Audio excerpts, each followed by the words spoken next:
พอได้ยินข่าวๆเมื่อวานเมื่อซื่นนี่ก็คือมีผู้บ่าวพังไทยเราว่าชิมาคอชิมาข้อเจ้าตกใจบ่เจ้ามาจากคน5 คน อย่าขอแต่งงานเลยเขาเอาหยังของผักของตอนบ่มีบ่มีหยังเลย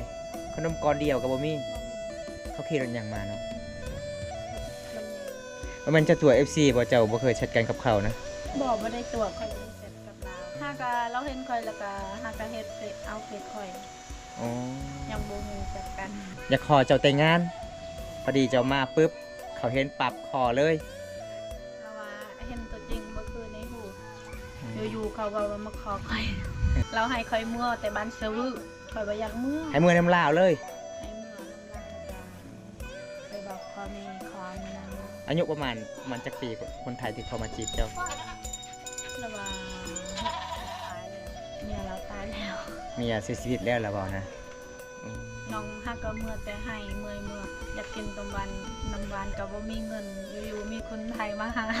เวลาน้องมาแต่ให้ปุ๊บเขาไปหาเลยบ่แล้วก็ถามมาจังได๋เวลาเขามาหาเจ้าเขาว่าให้คอยอาบน้ำแต่งตัวแล้วไปหาเมืองไทยคนที่ว่าซิมเขาเคยหันทาอยู่รถยังบ่ทันลงจากรถบ่อยากลงบ่อยากลงยันสาวบ้านเห็นแล้วพอจีบแล้วว่าค่าดองเรื่องเท่าใดก็ให้แล้วบ่แม่ของเฮาก็เราสิเลี้ยงรถโอ้คันเจ้าพร้อมนะเฮาก็เราบ่อยากให้เฮ็ดเวียกเลยเฮาบ่ฮู้เลยนะบ่ฮู้เลยคือกันแล้วเว้าว่าคันถ้าเจ้าพร้อมนี่เราสิบอกพ่อแม่ให้มาขอเลยมื้อนั้นเลยแล้วว่าบ้านมันไกลบ่อยากไปเที่ยวมาสำเร็จมื้อนั้นเลยคันเจ้าพร้อมแล้วสิขอมื้อนั้นเลยมื้อนั้นเลยเหรอเราก็ล้มตลอดให้คอยเมื่อนำลาวแหละเราคนที่มักเฮาแหละเราว่าเป็นพ่อใหญ่บ้านแม่น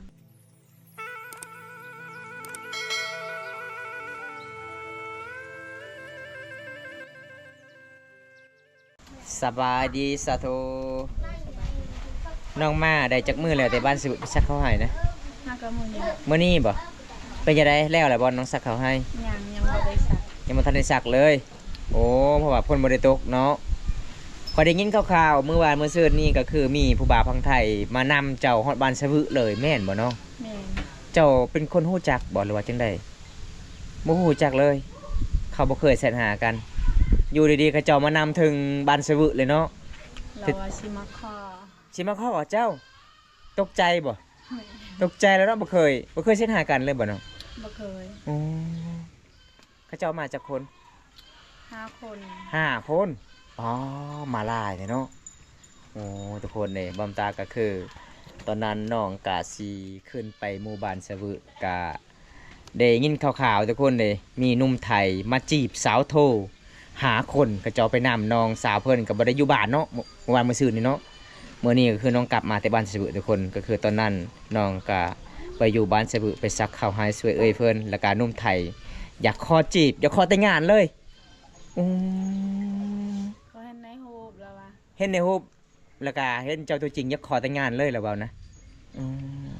แล้วก็เขาเอาหยังของผักของตอนบ่มีหยังเลยขนมก้อนเดียวก็บ่มีป้า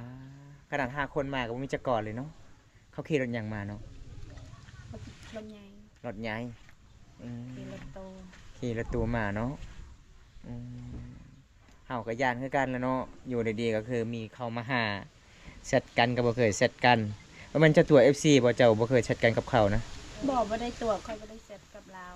หากะเราเห็นคอยแล้วก็หากะเฮ็ดเอาเฟซคอยยังบ่ฮู้จักกันแสดงว่ามือเราไปหาเจ้านั่นเราขอเพจเจ้าอยากขอเจ้าแต่งงานจะว่าจังได๋บัดนี้ปฏิเสธหาบ่ได้เนาะเฮาก็ย่านคือกันแล้วเนาะอยู่ยังบ่พร้อมอยู่ดีๆก็มีคนมาขอแชทหาลิ้นกันก็บ่เคยเลยคันคนฮักแท้เฮาก็คือมีของฝากของต้อนเนาะอันนี้ของฝากของต้อนขนาดขนมก้อนเดียวก็บ่มีทุกคนเลยบำตาเจออยู่ห้วยสลอยเห็นรถคนไทยมาเที่ยวชนบทบำตาก็ตกใจคือกันเอ้าผู้ใดเนาะพาคนไทยมาบ่จักว่าเบาไทยไปขอจีบสาวโทไปขอแต่งงานเด้อทุกคนคนไทยหัน5 คนแล้วก็คนลาวคนนึงเป็นคนบ้านใดคนลาวนะ บ่ฮู้คือกัน อ๋อบ่แม่นเมืองเฮาบ่ บ่แม่น อ๋อมาจากที่เมืองอื่นโอ้ทุกคนเลยก็คือคนลาวน้องก็พูดจักเลยโอ้เวลาเขาเจ้ามาคือเขาเจ้ามานำเจ้าอ่าฮอดอยู่ให้บ่เขาเจ้ามานำหรือว่าเขาเจ้าถ่ายอยู่บ้านเสบึ เราถ่ายอยู่บ้านชื่อมีคนอีกมาเอา เขาจ้างเขาเองไปบอกเจ้าอ๋อพอดีเจ้ามาปุ๊บเขาเห็นปรับคอเลยอืม เราว่าเห็นตัวจริงบ่คือในหูเราว่าบ่คือแท้ได้ในหูได้ แล้วเอานะ เราว่าคอยหัน เออ เราก็เปิดให้คอยหู โอ้ คอยก็บ่ฮู้นำลาวอยู่ๆเขาว่ามาขอคอย เออ เราให้คอยเมื่อแต่บ้านเซวึคอยบ่อยากเมื่อ ให้มือน้ำลาวเลยอืม ให้เมื่อน้ำลาวแล้วก็ไปบอกพ่อแม่ขอมื้อนั้นเลย อืมแล้วไพ่สิกามือนำกันเนาะขนาดมากับบริษัทบอกกัน อันนี้อยากให้เมื่อขี่รถใหญ่อีกโอ้นี่เด้อทุกคนอันนี้เป็นเรื่องจริงเลยพี่น้องบอมตากาบ่คือบ่พันคือกันขนาดซอโทก็ยังบ่ฮู้คือกันอยู่ดีๆก็มีหนุ่มไทยไปขอจีบไปขอแต่งงานแชทหากันก็บ่เคยแชทหากัน เห็นแต่รูปเจ้าเนาะแล้วก็เอารูปเจ้าแคปไว้แล้วก็ส่งแล้วก็เปิดให้เจ้าเบิ่งอันนี้ก็คือแม่นซอโทเจ้าก็เลยบอกว่าแม่นซอโทเลยเนาะอืมอายุประมาณจักปีคนไทยที่เขามาจีบเจ้า แล้วว่า60ปลายแล้ว 60ปลายปีแล้วว่ายังบ่มีลูกเมีย เคยเห็นนั้นคือมีแล้วเขาใส่หน้าปกรูปมีแต่ลูกลาว โอ้อยู่ในมือถือของเขานะโอ้ แต่ว่าเขาว่าเมียเราตายแล้ว เมียเสียชีวิตแล้วล่ะบ่นะอ๋อแล้วเจ้าสิเชื่อจักเปอร์เซ็นต์บ่เชื่อเลยเนาะ บ่เชื่อเลยแบบน้องยังบ่ฮู้จักลาว โดยอ๋อ น้องฮักก็เมื่อแต่ให้เมื่อยอยากกินต้มหวานน้ำหวานก็บ่มีเงินอยู่ๆมีคนไทยมาหา ตกใจ ตกใจเนาะเมื่อยๆมาหากันมาแต่ให้แต่สวนสักเขาให้เนาะ เขามาก็หลายคนอยู่ 5 คนโอ้เวลาเข้ามาเนี่ยเขาทักทายน้องสบายดีหรือว่าจังไดเขาทักทายเขาทักทายเลยอ๋อเวลาน้องมาแต่ให้ปุ๊บเขาไปหาเลยบ่แล้วก็ถามว่าจังไดเวลาเขามาหาเจ้า เขาก็ให้คอยอาบน้ำแต่งตัวแล้วไปหาน้องไทยเลย ในนั้นเลยเขาบอก รถแมน โอ้ คนที่ว่าซิมเขาเคยหันทายอยู่รถ ทาอยู่รถยังบ่ทันลงจากรถ บ่อยากลง บ่อยากลงยันสาวบ้านเห็นเอ้าบัดนี้เราเจ้ามาห้าบ่มาห้าบัดนี้ เขามาเอาหอดเฮือนเขาก็เลย ไปเนาะเฮาก็เคารพคือกันเนาะว่าคนใดคนใดมาหาเฮาบัดเบิ่งไปแล้วเพิ่นว่าขอแต่งงานนะในนั้นบ่ล่ะเบา แม่นแล้วพอจีบแบบคอยบ่ฮับ อ๋อแล้วว่าค่าดองเรือนเท่าใดก็ให้แล้วเบา ให้ เ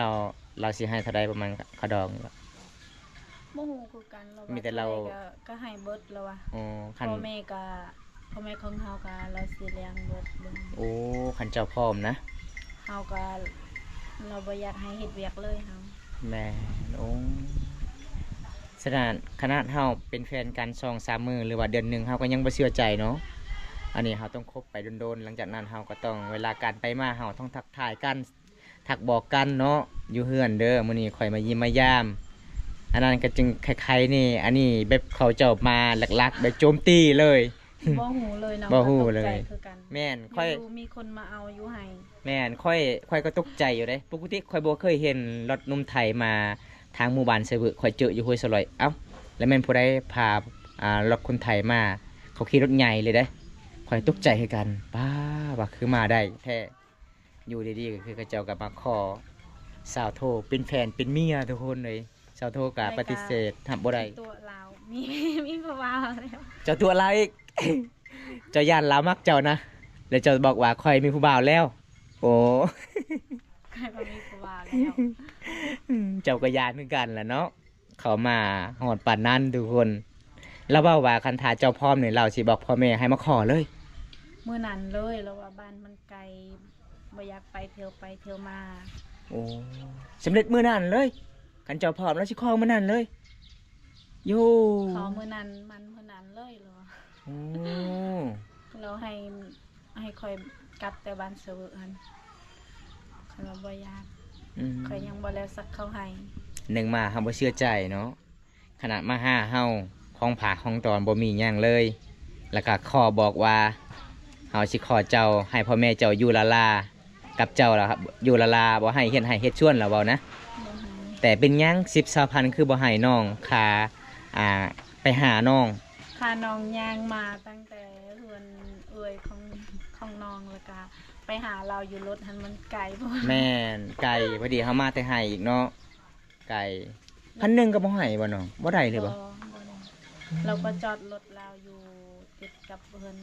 บ่าวง โอ้ ไกลๆกับบ้านบ่ อืม เฮือนบ่าวงนั่นแหละ เนาะ ไกลย่างเอาแต่เฮือนเอ่ย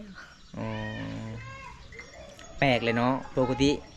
พี่น้องเฮาจากพังไทยมาเยี่ยมมายามเขาเจ้าต้องติดต่อเนาะคนใดคนหนึงคนลาวเฮาในเมืองเฮาหรือว่าไปนำเฮาอันนี้เขาเจ้ามาแบบหลักๆ แบบคือวิชาชีพกระยานคือกันเลยทุกคนเลย เราก็ล้มตลอดให้ข่อยเมื่อนำลาวแต่ว่าข่อยบ่อยากเมื่อ ดีแล้วน้องเอ้ยน้องคิดอย่างนั้นดีแล้วก็คือถ้าเฮาคนรู้จักกันเฮาก็กล้าเมื่อเนาะไกลสำไรเฮาก็กล้าเมื่ออันนี้คนบ่รู้จักกันเลยอยู่ดีๆก็ให้เอิ้นขึ้นรถมือเฮือนมือซานอยากขอแต่งงานเท่าใดก็ได้ขะดองเท่าใดก็ฮับได้เบิดเพิ่นว่า เราว่าในบ้านเมือง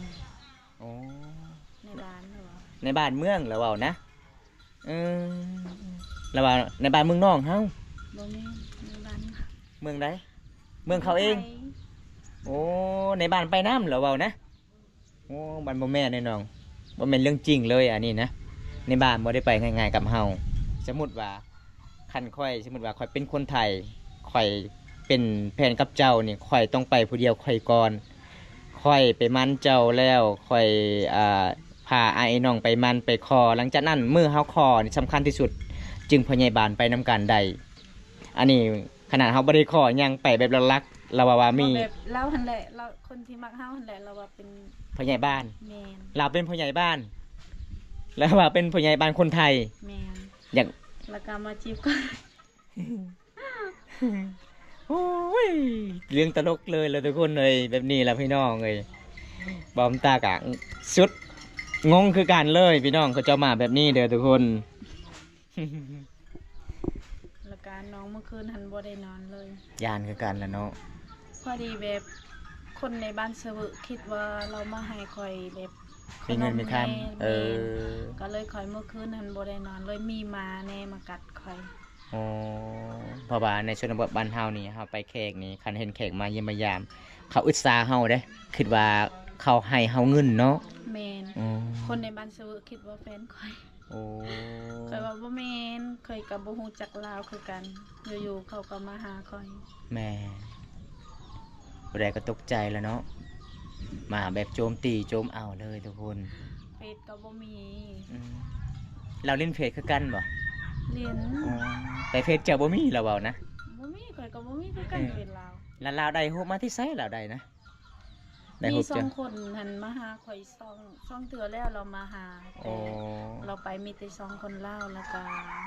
เราถ่ายเอารูปเฮาแล้วก็ส่งให้ลาวเบิ่ง อ๋อ เราว่าเราเบิ่งแล้วรูปข่อยแล้วเราว่าอยากได้เราก็เลยพาไป เออ มี แปลกหลายเลย มีสองคนแล้วมาเบิ่งเฮา อ๋อเขามาแต่โดนๆแล้วจักปีแหละเขามาสองคนนะ บ่ฮอดปีนี้แหละ ปีหนึงแล้ว โอ้เอาพี่น้องเอ้ยคันซีมาก็คือเฮาอยู่เฮือนบ้านอยู่เฮือนอยู่ศาลบ้านเฮาเองใครเนาะอันนี้เฮามาก็มาเข้าไปฮอดบ้านซาบึน้องตกใจแห้งเลยทุกคนเลยของฝากของตอนบ่มีเลยไปหาน้องก็ย่างอีกเจ้าอาบน้ำก่อนบ่จึงจะไปหาเขา เราให้ข่อยอาบน้ำก่อน แต่เจ้ายังบ่ทันได้อาบ อาบคือกัน อาบแล้วแต่งตัวแล้วคือว่ามีของฝากของตอนแล้วเนาะ แม่น แบบเฮาแต่ละคนไทยมาหาต้องมีเลยเนาะของฝากของตอนเล็กละหน่อยทุกคนเลยว่าขนมก้อนเดียวก็บ่มี บ่มี